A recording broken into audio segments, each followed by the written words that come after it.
All right, Hammer, you brought it up, man. Let's get into it.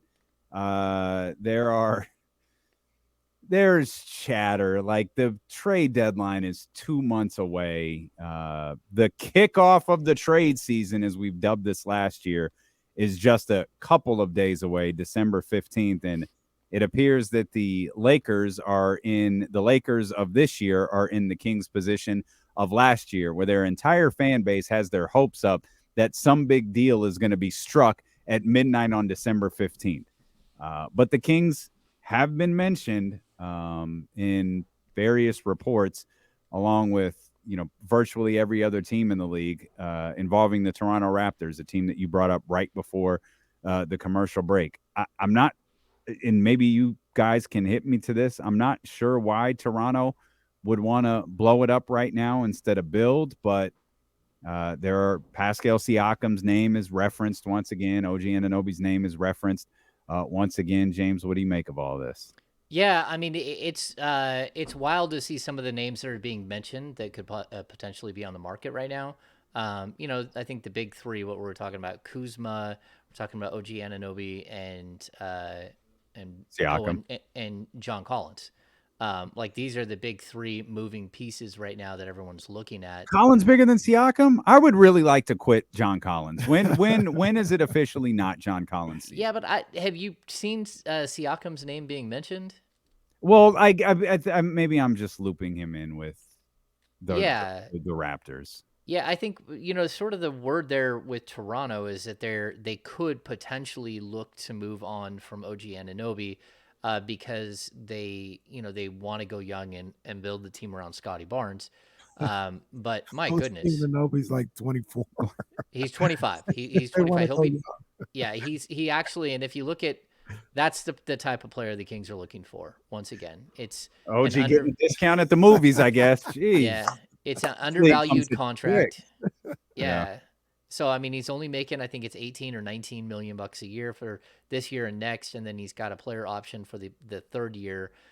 So it's kind of like the Sabonis deal where you're looking at like a year and a half, and then you're going to have to make some really difficult decisions. And the thing about him is he's just become a really good offensive player, to go with the fact that he's one of the best defensive players in the league. And he's kind of Kawhi Leonard light. But at this point, like I would take OG over Kawhi just because he plays and Kawhi doesn't. And so he's a phenomenal talent, and he's also a player who does a really good job off of cuts. He's really good on the catch and shoot three in the corner. And I think he would fit in perfectly, not just his style of play, but he would give you that. I mean, he averages 2.4 steals per game. And while we talk about blocks all the time and how the Kings are one of the worst block teams in the league, or I think they are the worst team in the league when it comes to blocks, I would take a guy who averages 2.4 steals over a guy who averages 2.4 blocks any day of the week, because a steal is a straight turnover, where a block, it just isn't. Like there are plenty of blocks to go right back in the bucket. So I think if they could get him, you got to figure out what it is that Toronto would potentially look for in that deal. But like I'm stacking stuff, like whatever it takes to get a guy like that, I would be in if I were the Kings. I agree 100%. I mean, Toronto's a little disappointing this year for what they probably expected. They're 13-14 right now. But that's the other part of the question that I have, James, is like, number one, what we'll just say for you personally, just you're not reporting, just speaking personally, what would you be willing to give up to get an OG or to get a Kyle Kuzma? Or maybe those things aren't related, but what are you willing to give up? Yeah, and then I think those are two really different. Yeah, they're two very, very different questions. Only because of the contract status of Kyle Kuzma. Yeah. And with Kuzma too, like the problem though with Kuzma is he has a slightly overinflated sense of worth, and he's going to want to get paid. The other thing he wants is a major market because he thinks he's Hollywood. And that's fine. Like you ain't seen the beam. This is a major market. And to be fair to him, he said he'd be cool coming to Sacramento back when he thought he was getting traded to Sac. Well, he had to say that because they told him he was being traded to Sacramento. When Sacramento. he didn't have any control. Now he has all. Well, I mean, yeah, that's fair too. I'm just saying this was like the aftermath of it. Yeah. This was a couple months This was later. yeah, I know. He's like, man, I wasn't tripping off Sacramento. Like, it's not far from LA. Like, it's cool. Yeah. It's not too far. It's a major market. Yeah, totally. I mean, like, look, the Kings should be active, but if you're asking me what it is that, the Kings have to offer, let's just say that the Kings look at their team right now and say, we don't want to give up Harrison Barnes. We know he has some value, but we don't think he has value in a trade to Toronto, where they're trying to reset their roster and do something different, right? So if there's a way to get away from that, get into that trade without giving up Harrison Barnes, and you can come back with OG Anunoby, then it's going to cost you. And I don't know if it's going to be 1 or 2 or 3 first-round picks, but it's probably at a minimum going to be a pretty good, first, and then expiring deals or other contracts that make sense. Like if I'm the Kings and I'm offering, let's just say Rashawn Holmes, and you can do a deal for OG Anunoby, Rashawn Holmes, Alex Len, and say Trey Lyles, or you could even go like Davion Mitchell to sort of sweeten the deal. But what is it going to cost you on top of that? And it's at least 1 first-round pick. And with those players, it's going to be like 7 first-round picks. Well, yeah, but I don't know, because some of those guys are like useful pieces that they can use right now, because Toronto has been interested in Rashawn Holmes in the past, and they still don't have a true center to put, so they can knock Siakam over to the 4. But the problem that the Kings have, and we can argue this all day long with the Chatty House or not, but the Kings can't trade a second-round pick and a first-round pick until like 2028, right? So it's locked up 24, 25, 26. You can't trade 27 because of the step-in. So you're literally looking at like having to go out to the 2028. Now that doesn't mean that the Kings couldn't have pick swaps and other things that they throw in. The Kings still have a bunch of second-round picks that they could throw in. So you just have to, what is the market? How competitive do you have to do? Do you have to be to go get a guy like that? And how many teams are going to jump on board and try to get in on the deal? And, I think there's possibility that the Kings could take a swing here. But even like when we talk about Harrison Barnes, if you were to throw Harrison Barnes in there, that doesn't, if they're truly looking to reset their roster, that doesn't have value to them unless they're going to just flip Harrison Barnes again. So maybe that works in a 3-team deal where, the Kings are sending Harrison somewhere else and you're taking back, but you have to worry about this. I want to make sure I'm clear on what you're saying. You're saying Harrison doesn't help their team. He winds up just being the money falling off. Yeah, just an expiring contract. And when you look at OG Anunoby, he's only got 1 year left after this year anyways, and then the third year is a player option. So that's what I mean. Like there isn't a tremendous amount of value in Harrison Barnes, unless you love Harrison Barnes and you're going to try to use this Larry Bird rights to lock him up long term once you acquire him, and that would be, something that would make a lot of sense. And I don't know what OG's overall value is. Like I think a lot of teams, like they'd have to think long and hard. He has had some injury history. He had the torn ACL coming into the NBA, which is why, the Kings were sitting at number 20 in the 2017 NBA draft, and they chose Harry Giles over OG Anunoby, who went number 23, I believe. And that's just one of those deals where you were gambling on one guy with a knee injury, and you didn't know which one the Kings were going to gamble on. They both had a bunch of potential. I'm taking all this in right now, James. Taking all this in, and I'm just trying to figure out how this can get done. And quite honestly, to get a guy like OG, and probably, I know people are down on him, but I'm just being real, to get a guy like Kuzma, I don't know if you can get them without Harrison Barnes. Just being real. Like if they're available, I feel like there might be trades that could beat Alex Len, Rashawn Holmes, Trey Lyles in a second rounder. So I actually I hear what you're saying. I would switch it up and I would say, can you get one of those deals done without Keegan Murray? And I think that's a more realistic question, because the Harrison Barnes thing, like, look, if someone loves Harrison Barnes, they can go get him in the offseason. He's a free agent.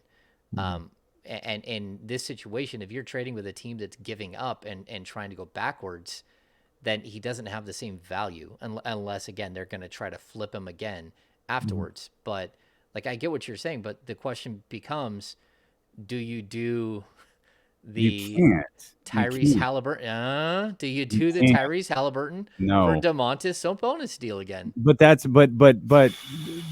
Kyle Kuzma is not Domantas Sabonis. Oh, I'm not doing that deal for Kuzma, and I'm probably not trading him at all. But if we're talking about OG Anunoby, if there's a young player available on the Kings, it's not Keegan.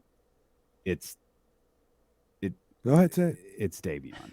Well, I'm just going to tell you that Tyrese Halliburton wasn't available on like February 7th last year, and then he wasn't on the team afterwards. And again, if you have aspirations to, I'm just saying, like, that's going to be the question. If teams are calling in, they're saying, hey, what's it going to take to get OG Anunoby? The first thing is going to be is like, well, we like Keegan Murray. And it's like, okay, either you hang up the phone really Keegan's quick. untouchable for you. You can't, not for OG, not for 2 years or a year and a player option. So you have this year and next year, right? And then a player option after that. Yeah, a player option after that. No. You're rolling. So you're already rolling the dice with Sabonis. And correct me if I'm wrong. OG's the same situation. OG's not going to sign a contract extension. OG's going to hit the market as a free agent. The same thing that's going to happen with Domantas Sabonis. I'm saying no. Well, no. I'm not saying yes. What I'm telling you is that's what it sounds like you are. No, I'm saying that that's and what it could take. The look on my partner's face is that he's willing to do this. Yeah. No. I'm not doing that deal. I don't think. I mean, I have to look at the totality of the deal, but I'm not like jumping at anything to make that deal. But I'm just telling you that, like, if you're calling Toronto and asking now, if you're calling Washington and ask from Kyle Kuzma, like, they're going to want a first round pick. But outside of that, like, you're not giving up a bunch of stuff for Kyle Kuzma, and especially he's a rental. Like, you're gonna have such a difficult time keeping him around, and it's like, what are you going to give up to really? That's just selling your soul to try to get to the playoffs one time and hoping that it works, and then hoping that somehow you can keep him afterwards. I just don't buy it. I don't buy that he's going to stick around long term. Where OG Anunoby, I think you could probably convince him to do something longer. There's speculation that you two have found where Matt Barnes sells those light the beams. I think people were thinking that it's kind of crazy. Now I'm sitting here. I don't think I'd do the trade, but I don't think it's just a slam dunk. Like I'm hanging up on Toronto.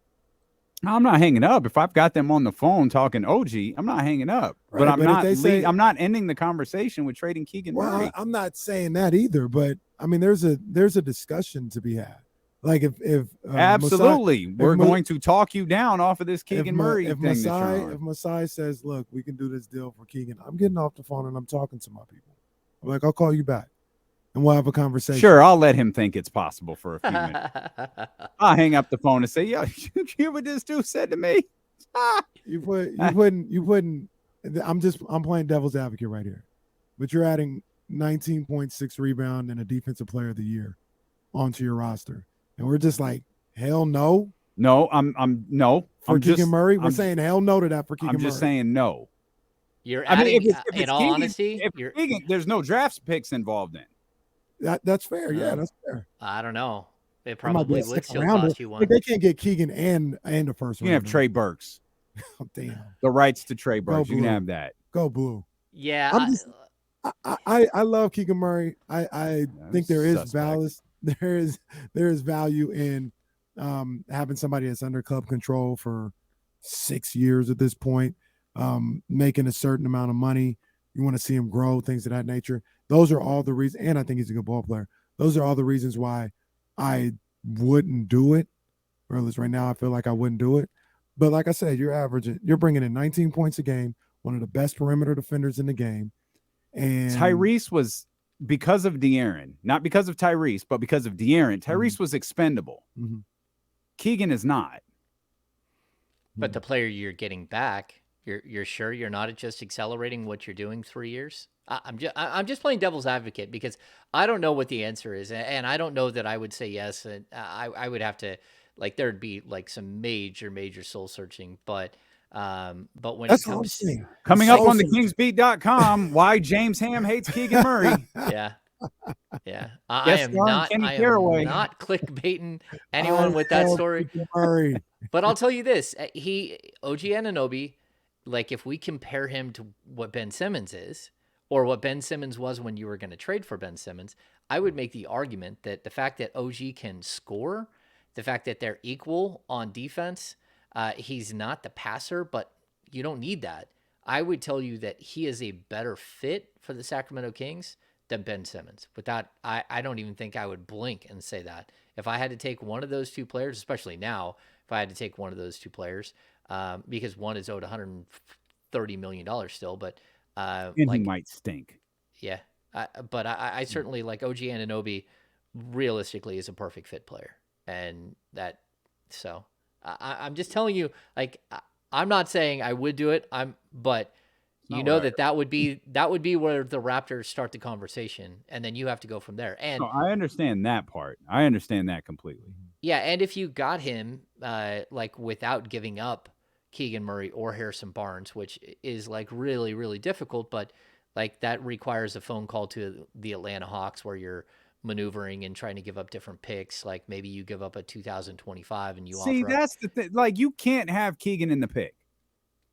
You're getting, you're getting the fourth overall pick in the draft. Yeah, I agree. You can't have. You don't get both. No, you absolutely not. I'll call Atlanta. You can have that. Whatever pick you want, you can have that over Keegan. That's the negotiation right there. Okay, but I would say this: like, weren't people willing to give up the 2022 first round pick as well as the 24 and the 26 was before he had a name to get Ben Simmons? I know. Well, to get Ben Simmons. No, nobody. You were. Yeah, nobody sane was doing that. Oh no, I think people were offering up 3 first round picks and Buddy Hield and other stuff for him. There's I think a lot so. of insane people out there. I don't dispute that. I'm just saying nobody's saying that was before the 2022 pick had a name. Yeah, his name is Keegan. Well, I think it would be it would be really interesting if you could somehow move the Atlanta Hawks pick to the 2025 season and say, look, we'll take the protections off and give you the 2025. And then offer up to 23 and 27, I think you can probably get OG Anunoby. Well, at least if they make him available, I think you can probably get him. With the 23 Keegan? And 27 without Keegan. Yeah, without Keegan. Okay. Because I was leaving. I was leaving if we were talking about with Keegan. Well, it's funny. People think that I'm advocating trading Keegan Murray. I'm not. That's I'm what not I'm saying hearing. that at all. No, I'm not saying that 3 times already. I'm saying no. I'm not saying that I know exactly what I would do in that situation, but I'm certainly not advocating for it. I'm just saying that if you make a phone call to Toronto, that is going to be their first ask. They're going to be, oh, okay. Like, we really like the long-term forward pairing of Scotty Barnes and Keegan Murray. So where do we go from here? And the Kings can either hang up the phone or they can go, okay, well, where do we go? Like, let's have an honest discussion on whether we can actually get a deal done. But, you know, again, if you want to make the playoffs, and there's some way you can get a guy like OG Anunoby without giving up Barnes or Keegan Murray. Murray clearly goes to the bench, and like your 3-4 rotation is spectacular, and I like that would be fun to watch. That's what takes the Kings from where they're at right now, which, you know, early in the season I said like the cap is 6, maybe the cap's a little bit higher, but like where they can be in the playoffs. If you were to add OG Anunoby to this team, oh man, I think the cap is higher. I think the cap, like, you can be a legitimate 4, 5, 6 like team in the playoffs. But what do you have to mortgage? How much of the future do you have to mortgage to get there? Yeah. If there's any reality to these names that are out there, OG's the biggest, right? Over Collins, over Kuzma. I think y'all be sleeping on Kuzma. No, I'm not. I like Kyle Kuzma specifically. I think OG. I think because he wears this long pink sweater, I think people sleep on Kuzma. No, I think people here sleep on him because he's from the Lakers and he's got a certain style, aura. I'm seeing this tweet right now. You know who the most unlikable player in the league is quickly becoming? Who's that? That dude in Atlanta. Yeah, that dude in Atlanta needs to calm down. He was fined, and he tweeted, this is Trae Young for those who haven't caught on to that. Sorry to the Hawks fans who got a chance to touch the game-winning ball. Didn't know I couldn't do that. Can't celebrate stuff anymore.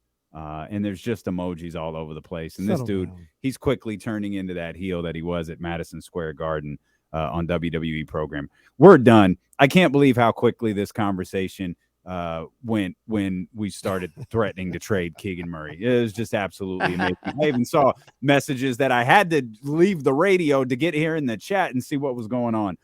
We appreciate you guys so much for being with us. Check out the kingsbeat.com, Kingsbeat podcast, and we'll see you here tomorrow.